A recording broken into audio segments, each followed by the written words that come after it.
Sveiki, naujos laidos žiūrovai. Mudvi su Aušra esame klasiokės. Dabar dar esame pensinio amžiaus žmonės. Tai įdomus gyvenimo laikotarpis. Kaip gyvena į pensiją išėję žmonės, labai įvairiai. Vieni galbūt atsikelia ryte ir nežino, ką veikti, ko užsiimti, išskyrus buities darbus. O kiti galbūt pažiūri kalendorių, kuriame planuoja savo laiką ir galvoja, kaip suspėti viską nuveikti. Tačiau plačiau apie tai, ką reiškia būti pensijoje, svarstysime kitą kartą, kitoje laidoje. O šįkart pakalbėkime apie pačią laidą. Žinote, yra toks šiais laikais populiarus žodis tinklalaidė, o mūsų laida pavadinta žilalaidė. Tai yra žila laidė. Tad galima nuspėti, kad jis skirta žiliems ar žilstantiems žmonėms arba apie žilaplaukius išėjusius į pensiją. Kaip gyvena senjorai, kurių Lietuvoje vis daugiau ir daugiau.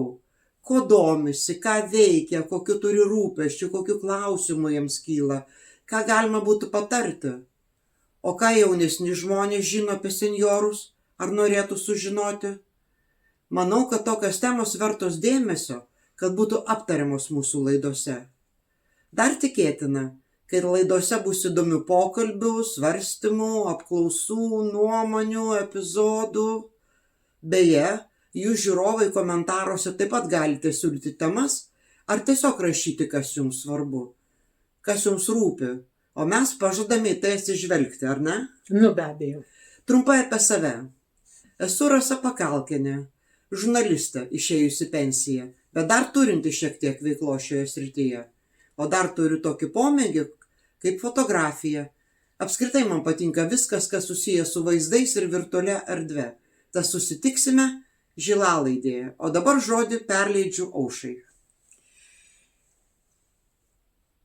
Idėja buvo mūsų abiejų liktai. Taip, mes kalbėjomės ir pagalvom, kad būtų įdomu pasišnekėti su visais apie tai, kaip mes abi gyvename pensijoje. Aš išvis pastebėjau, kad dabar labai madinga bijoti senatvės. Atrodo, tarsi žmonės svajotų mirti jauni. Jeigu jie sako, aš niekada nepasensiu, tai turbūt ketina numirti jauna. Mano galva, išgyventi iki tos dienos, kai jau pradeda mokėti pensiją, yra nuostabu. Juk tai reiškia, kad atsiveria durys į laiką, kai galų gale gyveni pats savo. Net jeigu gyveni savo anūkams, vis tiek taigi laikas pačiam savo, nes ir anūkai tai irgi dovana širdžiai. Aš pati senatvės laukiau dar vaikystėje, nes labai man buvo gražus raukšlėti senukų veidai. Dabar turbūt pasakyčiau, kad jie buvo man tokie pat masliai gražus, kaip senų medžių šaknis. Žiūrėdavau vakarais, kaip mano baltagalvė močiutė lovoje tyliai prieš miegą savo kaselę spina ir poterius murma. Ir tada svajojau, kad ir aš vieną dieną būsiu tokia. Labai man buvo viskas gražu. Ir labai dabar man gera, kai tą senatvės laiką galų galėjau pati sugrėbiau. Aš nekla ir aš nekurčia.